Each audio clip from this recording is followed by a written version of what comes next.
Vamos entrar aqui em Mateus capítulo 8, é um gancho que pegamos da manhã. Entenda, Deus quer falar ao nosso coração.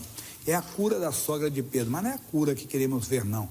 São as revelações que Deus está nos dando.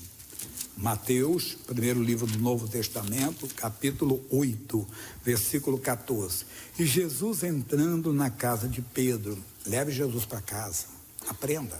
Se você levar Jesus para casa, as coisas mudam. Nós vamos ver que era uma pessoa enferma, mas lembra que Jesus entrou na casa de Zaqueu. E Zaqueu era um homem, entenda bem, de uma vida totalmente contrária aos princípios bíblicos, mas ele teve um encontro. E Jesus disse que a salvação entrou na casa dele. Ele entrou na casa de Jairo, sua filha estava morta, e ele ressuscitou. Esse é o segredo. Não levamos Jesus para cá, levamos a religião, levamos a igreja, levamos contenta, discorde, aborrecer. Eu fui na igreja hoje, me aborreceu, não gostei disso, não gostei daquilo. Não, leve Jesus para casa, é muito importante. E diz: viu a sogra de Pedro jazendo com febre. Que Jesus vê o que você não consegue ver. Ele vê muito além dos nossos olhos. O Lucas fala a mesma coisa, só para mostrar que o Lucas era médico, estão lembrados? E diz o capítulo 4, versículo 38, diz assim: e levantando-se Jesus da sinagoga, entrou em casa de Simão, e a sogra de Simão estava enferma com muita febre. Basta para nós. Às vezes a pessoa está dentro de casa, está com muito ódio e você não percebe. Às vezes está muito deprimida. Agora, de vez em quando, você vê algumas tragédias que acontecem no mundo. Você vê um rapaz de 20 anos, todo mundo fala, né? Tudo bem, que está bem, que é um homem famoso, um candidato a presidente de um grande país. Você já pensou na vida daquele jovem de 20 anos? O que levou aquele jovem a fazer aquela loucura? Já pensou que é uma vida que se perdeu, irmão? Será que nós não pensamos nisso? Você sabia que naquele dia morreu um outro homem também? Porque geralmente se dá destaque aos famosos, mas para Deus não tem isso. Toda a vida é igualmente preciosa. E aquele jovem, sabe que ninguém notou que ele estava com depressão, que ele estava com loucuras na cabeça, que ele estava com ideias diabólicas? A vezes não percebemos. Quando acontece, mas realmente eu notei algo estranho. Aí você já ouviu alguém dizer assim, a ficha cai? Por causa disso, mas não percebemos. Por quê? Porque talvez não estamos andando com Jesus como deveríamos de andar. Por favor, não estou criticando ninguém, estou falando nós. Quando eu falo nós, eu estou colocando eu. Estou me colocando ali também. Às vezes não percebemos que alguém tão perto de nós está cheio de problemas. Está com muita ira, muito ódio, muita mágoa, às vezes muita incredulidade ou muita religiosidade, se tornando fanático. Bem, nós temos que perceber mais as pessoas. Mas vamos assim: e tocou-lhe na mão, e a febre a deixou, e levantando-se e serviu-os. As pessoas vão servir a Cristo. Mas a mensagem chega agora. Esse é o nosso versículo de hoje. E chegada a tarde, trouxeram-lhe muitos endemoniados. E ele, com a sua palavra, expulsou deles os espíritos. É aqui que estamos batendo. Com a sua palavra, nós temos que andar com a palavra de Deus. Um dia um homem chegou diante de Jesus, o seu empregado, seu criado, ele estava paralítico e violentamente atormentado. Jesus se prontificou, era um centurião, um capitão romano. O homem disse uma coisa para Jesus, Mateus 8:8. Olha o que ele falou para Jesus. E o centurião respondendo disse: Senhor, não sou digno que entres debaixo do meu telhado, mas diz somente uma palavra, e o meu criado sarará. Um versículo muito citado no nosso meio é o Salmo 107, versículos 19 e 20. Eles estavam angustiados e clamaram ao Senhor na angústia deles. Sabe o que o Senhor fez? Salmo 107, 19. Então clamaram ao Senhor na sua angústia, e ele os livrou das suas necessidades. Enviou a sua palavra e os sarou, e os livrou da sua destruição. É uma palavra. Eu conto um caso que vocês já ouviram, eu contei no culto anterior, de uma senhora que o filho dela, alguns já ouviram isso, há algum tempo que eu parei de contar, mas agora, hoje eu contei já. Ele era viciado em drogas, estou falando há mais de 30 anos atrás, e geralmente naquela época chamava-se maconheiro, né? E o filho chegava em casa, drogado, entendeu? Olhos esbugalhados, vermelhos, né? Aquele negócio todo doidão, né? E o pai, aquele pai conservador, o jeito antigo dele, eu não coloquei maconheiro no mundo, né? E queria botar o garoto para fora, uma estupidez tremenda. E a mãe, crente, orava, pode se colocar no meio, ele não pode fazer isso, é teu filho. E ela orava, disse, me contou, pastor Jaime, eu orava, Jesus, salva o filho da tua serva, tem misericórdia. E ela até sabia que era um demônio, Jesus tira esse demônio da vida dele. Não funcionava. Um dia ela estava na igreja, na Praça da Sé, não existia igreja da Graça na São João ainda. E eu dei uma palavra muito conhecida e disse, olha, eu tinha aprendido com o livro O Nome de Jesus. E eu disse, ó, Jesus não expulsa demônios. Ela regalou os olhos, mas como? Preste atenção na palavra. Nós não damos atenção à palavra, como deveriam de dar. Olha o que está escrito, em meu nome expulsarão demônios. Os sinais seguirão os que crerem. Não é Jesus que expulsa os demônios, é quem crê no nome dele. Disse, pastor, já minha ficha caiu. Eu orei e disse, ô demônio, o negócio é comigo, você vai sair do meu filho em nome de Jesus. O menino pediu ajuda, 3 meses depois ela estava me contando, pastor Jaime, ele chegava todo dia drogado em casa, está trabalhando e nunca mais chegou drogado. Preste mais atenção na palavra de Deus. Na carta aos Hebreus, no capítulo 2, versículo 1, olha o que ele diz assim. Diz, portanto convém-nos atentar com mais diligência, com mais cuidado, com mais atenção para as coisas que já temos ouvido. E às vezes não prestamos atenção. Nós achamos que a palavra de Deus é como outro livro, que é um passatempo. Às vezes estamos querendo passar o tempo e vamos ler um livro. Não, ali você aprende. É como um livro entenda bem, secular de uma matéria, um acadêmico. Você está ali aprendendo, você vai ter uma prova, que aí vai ser em cima daquele livro, você tem que prestar atenção. Quanto aí você tem que rever, fazer marcações, não tem isso? Quando você estuda, não é verdade? Alguma coisa te chama a atenção, você vê o professor na sala de aula falando uma coisa assim, puxa, está tocando muito nesse assunto aí, você vai marcando, assim você faz uma prova, uma boa prova, e acaba sendo aprovado. Tem gente que é reprovada nas provas da vida, porque não presta atenção. É como uma pessoa na sala de aula que não presta atenção, não é verdade? Quantas vezes eu tinha um professor que ele dizia que tem gente, por favor, não briga comigo, briga com esse professor.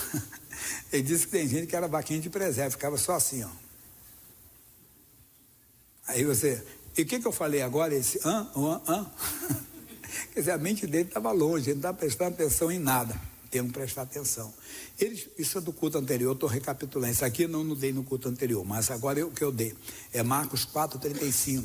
Diz assim, naquele dia, sendo já tarde, 4:35, naquele dia, sendo já disse-lhes, passemos para outra margem. E eles, deixando a multidão, o levaram consigo assim como estava no barco. E nós estamos ensinando, as pessoas levam Jesus de qualquer maneira, não dão à palavra de Deus a devida atenção.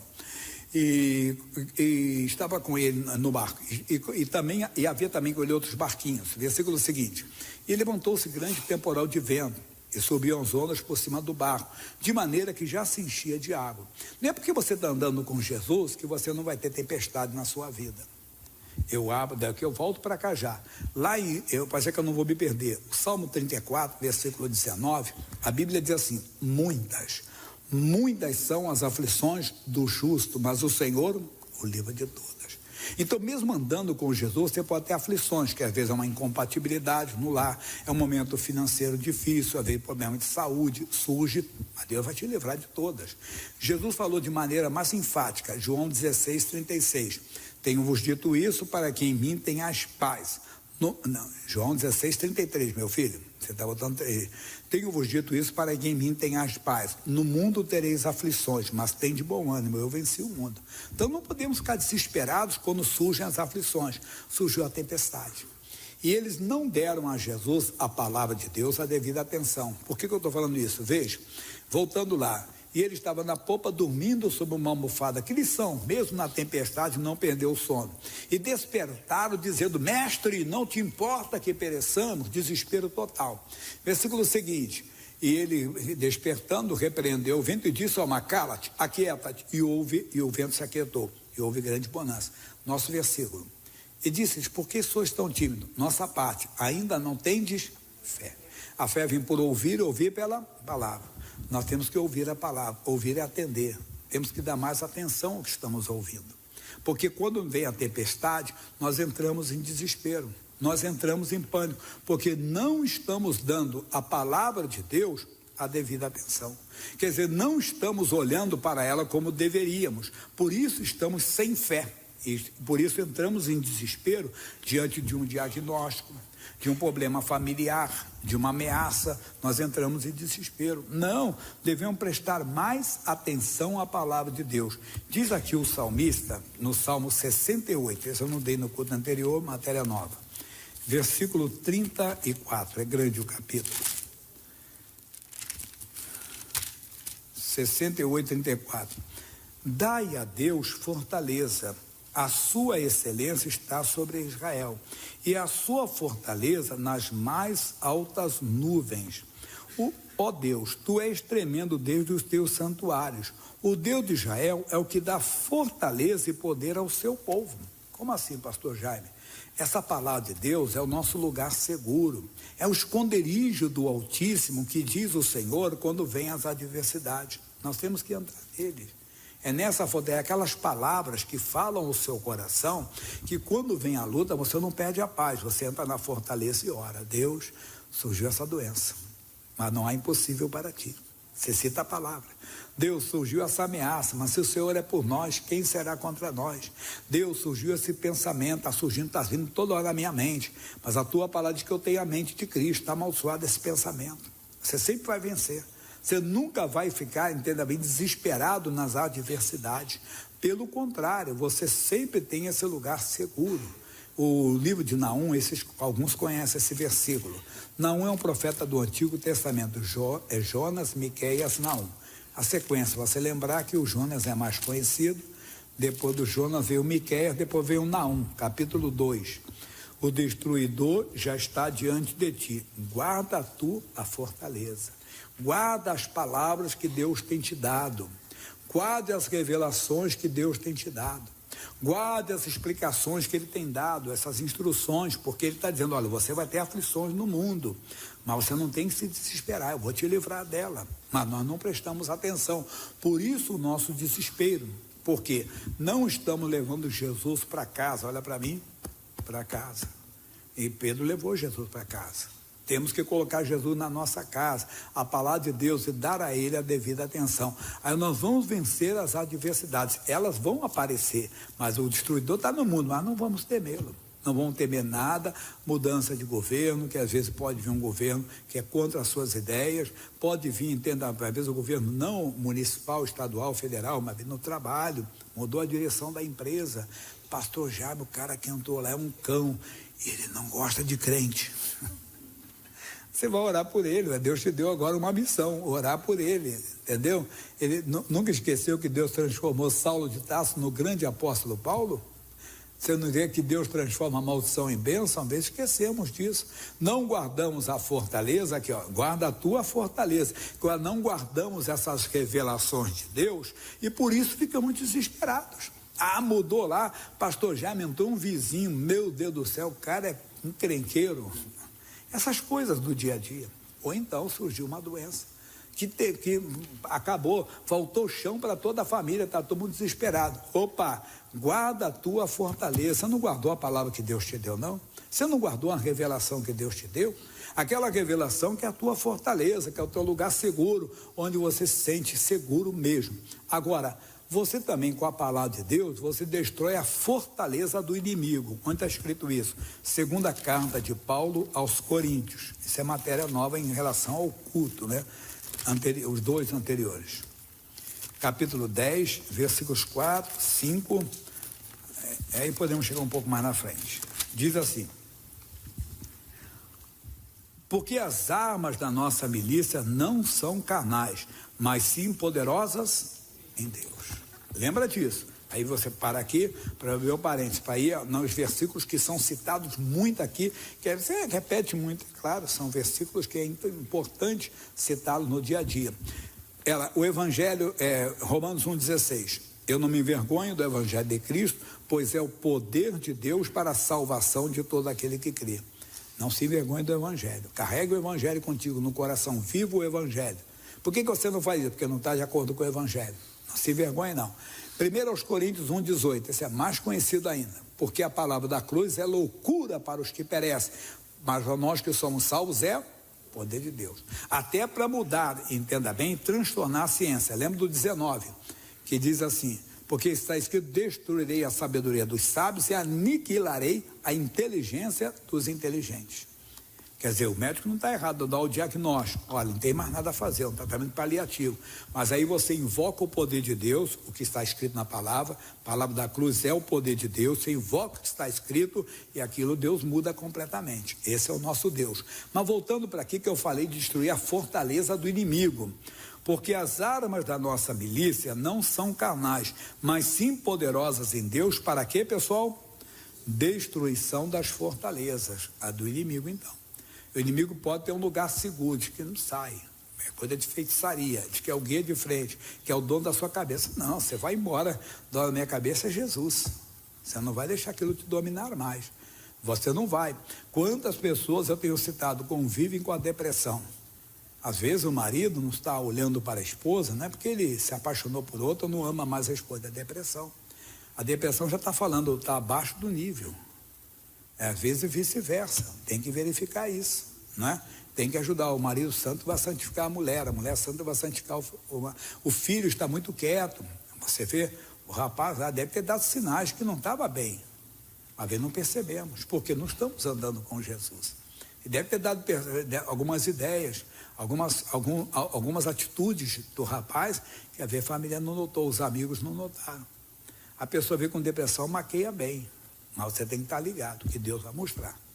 Pode ter certeza. Aí você vai entrar na fortaleza do inimigo. Você fora dessa mente, que essa pessoa vai ter a mente de Cristo. Esse é um versículo, para quem está começando, sempre você vai ouvir o pastor Jaime citar, porque me ajudou e ajuda você também. Nós temos a mente de Cristo. Não temos uma mente devassa, que pensa em moralidade. Se vier, você está amaldiçoado esse pensamento, que eu tenho a mente de Cristo. Mas também não é perturbada, que você pensa que vai se matar, que um dia você vai ouvir uma voz que vai se jogar de um lugar, que você vai ouvir uma voz que vai matar alguém, você vai esganar alguém. Nessa hora, você dá até uma risada. Se nunca vai acontecer, está amaldiçoado esse pensamento. Aí você cita lá, 1 Coríntios 2,16, eu tenho a mente de Cristo. Aí você destrói a fortaleza do inimigo. É um lugar seguro para ele, mente humana. Mas não, aqui não, você destrói essa fortaleza. Você não deixa de maneira alguma.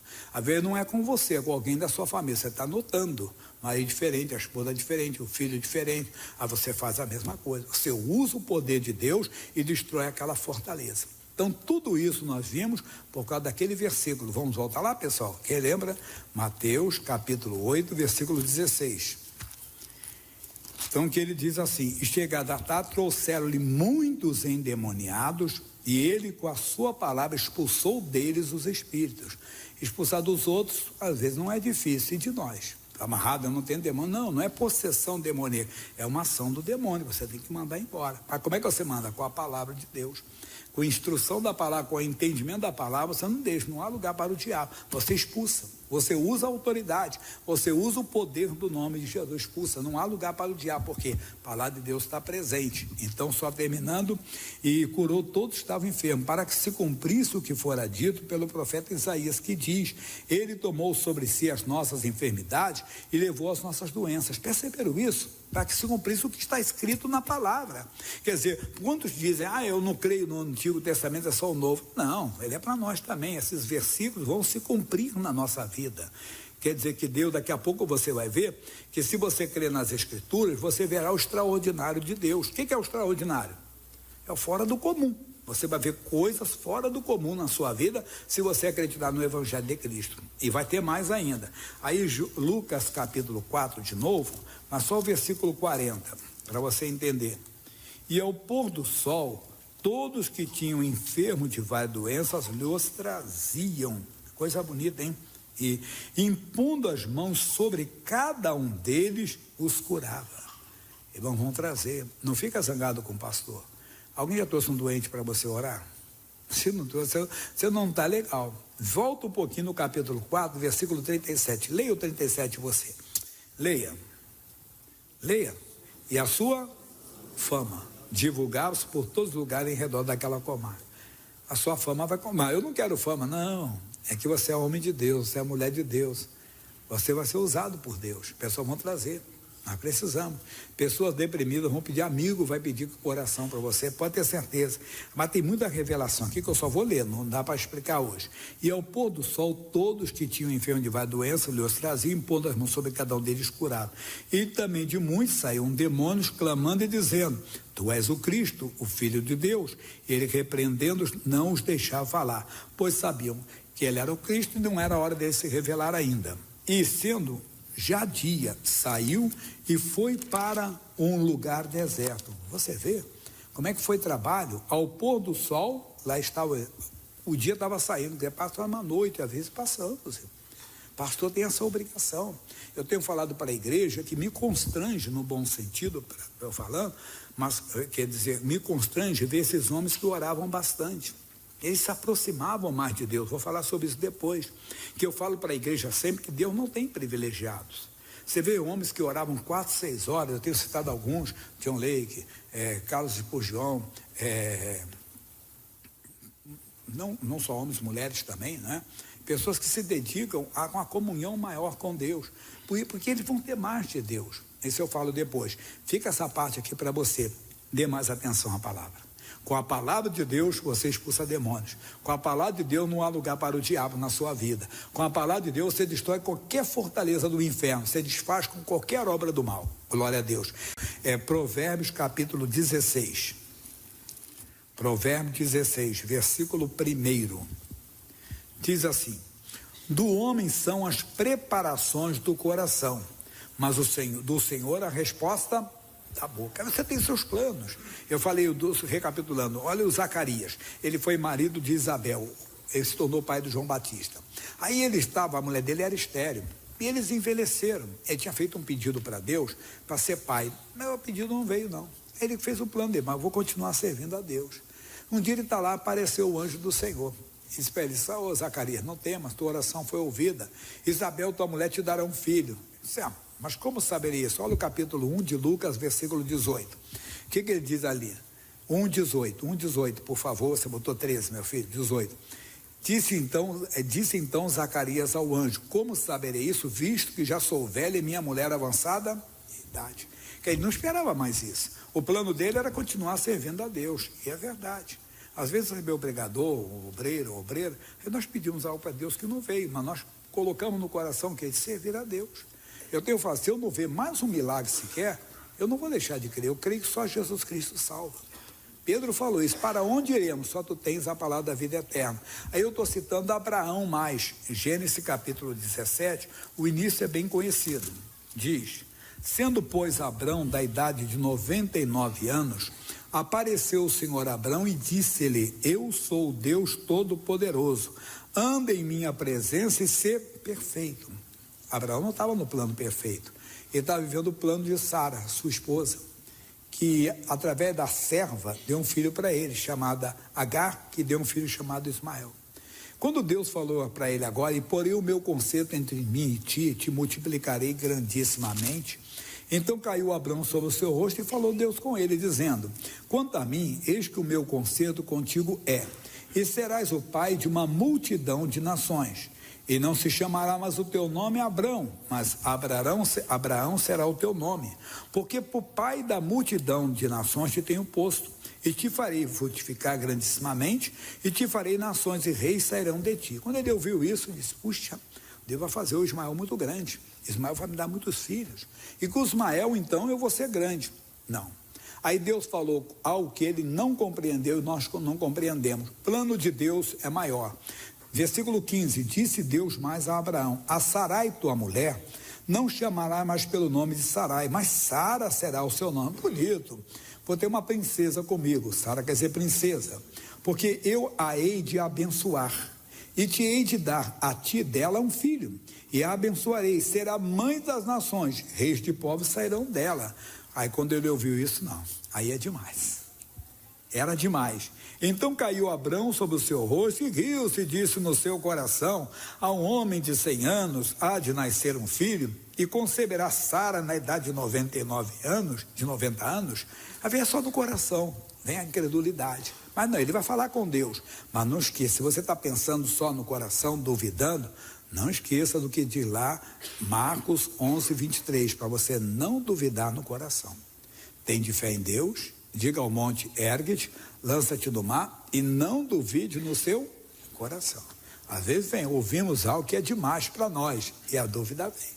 Se nós ficarmos com essa dúvida, nós não provaremos o que? O extraordinário de Deus. O que é o extraordinário? Fora do comum. É comum uma mulher de 90 anos ser mãe? É comum um homem de 100 anos ser pai? Não, mas ele provou. Aí ele falou com Deus, porque ele não ficou no coração. Tem dúvida no seu coração? Pega essa revelação, é para você agora. Tem dúvida?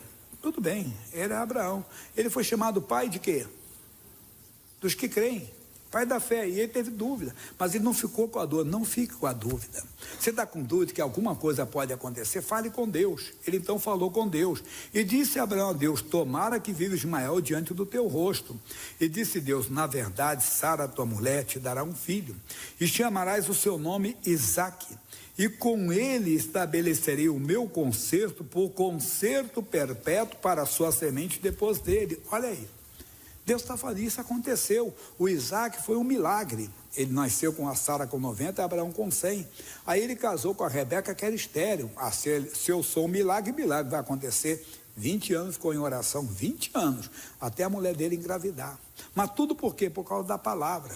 Esse é o segredo. O plano de Deus é revelado aqui. Então você tem que ficar atento ao que Deus está falando. Para quê? Para você provar o sobrenatural de Deus. Para você provar, que nenhuma moça falou, lá de Santa Catarina: eu provei o extraordinário de Deus. Você vai provar. Quando? Quando você falar. Agora volta um pouquinho no versículo 15. Disse Deus mais a Abraão. Não deixamos Deus falar mais. Oramos aquela oração que começamos a orar, já cansamos, não conseguimos orar 5 minutos. Deus não está podendo falar com você. Deus não está podendo se revelar. Lembra que eu falei? Deus não tem queridinhos. Deus não tem privilegiados. Tem uns que param para ouvir, que ficam mais ligados com Ele, que prestam mais atenção. Talvez alguém diga: pastor, mas eu tenho minha vida secular, eu tenho uma vida assim. Sim, compreendo. Você não é o pregador que tem que passar a noite orando, porque é dever do pregador se preparar. Quantas vezes o pregador tem que passar uma noite: não, hoje eu não vou dormir, eu vou orar, vou falar com Deus. Às vezes é acordar nas madrugadas, 1 hora, 2 horas. No dia 1º do mês eu faço uma campanha de oração pelo povo, que eu oro de hora em hora, 1 da manhã, 2 da manhã, tem mais, oro e durmo. Mas quando eu acordo eu falo 10 minutos com as mãos levantadas. Eu sou pregador, é o ministério que Deus me deu. Mas tem pregador que vem de 1 hora, 10 minutos, hora a noite toda, passar uma noite com Jesus é a obrigação. Mas mesmo você não sendo, vamos dizer assim, um ministro do Evangelho, mas você deve ter as suas experiências com Deus. Quando Deus te chamar para orar. Carlos Spurgeon foi um grande pregador, e ele falou uma coisa: quando Deus quer fazer alguma coisa, ele chama o seu povo para orar, irmão. E quando ele vê que o diabo vai fazer alguma coisa, ele também coloca o seu povo para orar.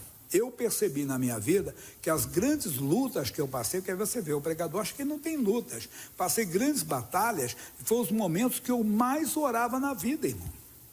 Que eu mais orava, eu peguei: mas Deus, por que não? Eu entendi que Deus me trouxe para o altar, me colocou de pé para enfrentar aquela luta, que não fez eu desviar de maneira alguma. Mas alguns enfrentam lutas e se desviam, porque estavam enfraquecidos. Não, se você vai enfrentar, você vai, mas não é, entenda bem, não é só por causa das lutas, é também pelas grandes conquistas que Deus quer te dar, para você experimentar o sobrenatural. E às vezes não queremos. Ele está dizendo: disse Deus mais a Abraão. Você não quer ouvir mais, tem que ficar atento, deixar. Aí quando Deus falou e dobrou os joelhos, Deus: então fala comigo, me dirige a Deus. Aí veio: não, Senhor, isso aí é demais, não dá. Eu com 100 anos, ela com 90. Ele falou com Deus: Deus, como é que pode? Que vive Ismael. Eu estou satisfeito. Não, Deus falou: vai ser assim, assim. Aí Deus vai falar mais contigo. Volta lá em Provérbios, que é muito importante, o capítulo 16. Aí eu dei o versículo 1, agora é o versículo 9, do mesmo capítulo. O versículo 9: o coração do homem considera o seu caminho, mas o Senhor lhe dirige os passos. Meu irmão, isso é para nós. Aí tem mais ainda, versículo 23: o coração do sábio instrui a sua boca e acrescenta a doutrina aos seus lábios. Mas isso é muito lindo para nós. Versículo 24: favo de mel são as palavras suaves, doces para a alma e saúde para os ossos. Olha aí, marido tem que falar assim para a esposa, esposa com o marido. As palavras devem ser doces, de outra maneira não vale. Mas se deixa para outros entendimentos, deixa para o Guilherme um dia pregar sobre isso. Versículo 25: há caminho que parece direito ao homem, esse você conhece, mas o fim deles são... Então sai do seu caminho e está no caminho. Como é que eu vou ouvir? Se você deixar Deus falar mais com você. Aí você vai provar o sobrenatural de Deus. Você vai provar o quê? o extraordinário, como a moça de Santa Catarina falou, pastor, eu queria, era meu sonho, ela casou, ela tinha 13 anos de idade e o rapaz 14, um começou a gostar do outro, só que ela era da igreja, queria dentro da igreja, ele não era, ela falava, ele rejeitava Jesus, aí ela ganhou ele para Jesus. Com Jesus, aí os dois se batizaram, casaram, entenda bem, e começaram a fazer planos, aí conseguiram uma casa, mas eles gostam de animais, né, de cachorro, e o cachorro deles não é aquele cachorrinho pequenininho não falou qual é, se é labrador, se é grande, se é grande, né, os grandes assim, puxa, eu tinha que ter uma casa, aí começou a orar, Deus não deu uma casa, deu mais ainda, disseram como eu pensava, mas era mais, porque ela queria, Deus deu uma cobertura para ela. E palavra dela, eu experimentei o extraordinário de Deus. Deus quer fazer isso. Não, isso não é teologia da prosperidade, que desculpa a expressão, um bobão cunhou isso aí, a pessoa fica falando. Nós pregamos até muito pouco sobre prosperidade. Sempre falo que se para colocar dinheiro no bolso, você tem que perder a salvação, meu irmão, fica duro, que duro você entra no céu, com o dinheiro errado não entra não, entende? Enfatizamos bem que o melhor é a vida eterna, mas não podemos deixar de pregar isso para você crer no extraordinário de Deus, porque Deus está levantando colunas na casa dele. Eu tenho pedido para Deus, pessoas desprovidas, entenda, de vaidade, porque a pessoa com vaidade daqui a pouco acha que pode, olhou para a esposa, você está meio velhinha, eu acho que vou casar com uma mais nova, ou ela olha para o velhinho, você está meio velhinho, hein? Quer dizer, a vaidade entrou. Deus não vai querer destruir você. Deus conhece a sua estrutura. E pessoa desprovida de ganância, porque a ganância faz você o quê? Querer alcançar aquilo até que é errado, mas é a ganância de ter. Não, eu tenho que ter aquilo, não, eu tenho que ter o que Deus dá, irmão. Entenda? É isso só para explicando. Então, experimente, mas não é só prosperidade, irmão, são operações de Deus, grandes coisas, não é ser com você, não, você ajudando o próximo, orando pelas pessoas, você vai ver o sobrenatural de Deus.